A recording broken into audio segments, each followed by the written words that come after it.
நெசவாள நண்பர்களுக்கு வணக்கம்.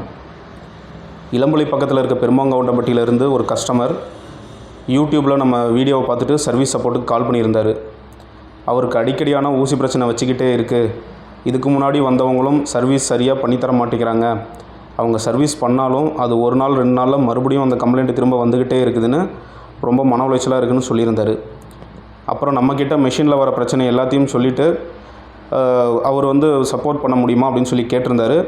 அவர் கால் பண்ண 2 மணி நேரத்தில் நம்ம சர்வீஸ் டீம் கஸ்டமர் பிளேஸ்க்கே போய் செக் பண்ணி பார்த்தப்ப மாடல் எல்லாமே அரைக்கிட்டு ஓடிட்டு இருந்திருக்கு. அப்புறம் கஸ்டமர்கிட்ட இதை பற்றி சொல்லிவிட்டு இதுக்கு முன்னாடி எதுக்காக கூப்பிட்டீங்க, அவங்க என்ன சர்வீஸ் பண்ணாங்க அப்படின்னு சொல்லி கேட்குறப்ப ஊசி கம்ப்ளைண்ட்டுக்காக கூப்பிட்டுருந்தோம் அப்படின்னு சொல்லி அவர் சொல்லியிருந்தார். ரெடி பண்ணி இப்போ கொடுத்துட்டு போனாங்க, ஆனாலும் 2 நாளில் மறுபடியும் அதே கம்ப்ளைண்ட் திரும்ப வந்துக்கிட்டே இருக்குது அப்படின்னு சொல்லி கஸ்டமர் சொல்லியிருந்தார்.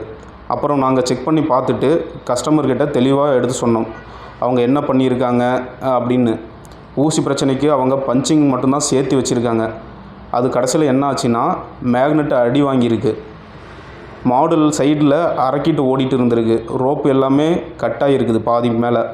அதுக்கப்புறம் நம்ம சர்வீஸ் டீம் ஒவ்வொரு ஊசி பிரச்சனையாக பார்த்து சரி செஞ்சுட்டு வந்தாங்க. மொத்தமாக அந்த ஒரு மிஷினில் மட்டுமே 18 ரோப்பு மாற்றிருக்கிறோம். 6 மேக்னெட் அடி வாங்கியிருந்துருக்குது. அதுக்கப்புறம் பஞ்சிங் கரெக்டாக வச்சுட்டு மாடல் அறுக்குதா இல்லையான்னு கிட்டத்தட்ட அரை நாள் ஃபுல்லாக அங்கேயே இருந்து செக் பண்ணி பார்த்துட்டு அந்த மிஷினை ஓட்டி விட்டுட்டு தான் நம்ம வந்தோம். அப்புறம் கஸ்டமர் நம்மக்கிட்ட மேக்னெட் எப்படி செக் பண்ணுறது, இந்த மாதிரி பிரச்சனை வந்தால் என்ன பண்ணுறது அப்படின்னு சொல்லி கேட்டிருந்தாங்க. அப்புறம் நம்ம இதுக்காகவே ஒரு மாடல் டெஸ்டிங் கிட்டும் ரெடி பண்ணி வச்சுருந்தோம். அது எப்படி செக் பண்ணுறது, இந்த மேக்னெட் போயிடுச்சா இல்லையா அப்படிங்கிறத பற்றி கஸ்டமருக்கு நம்ம டீட்டெயில்டாக எடுத்து சொன்னோம்.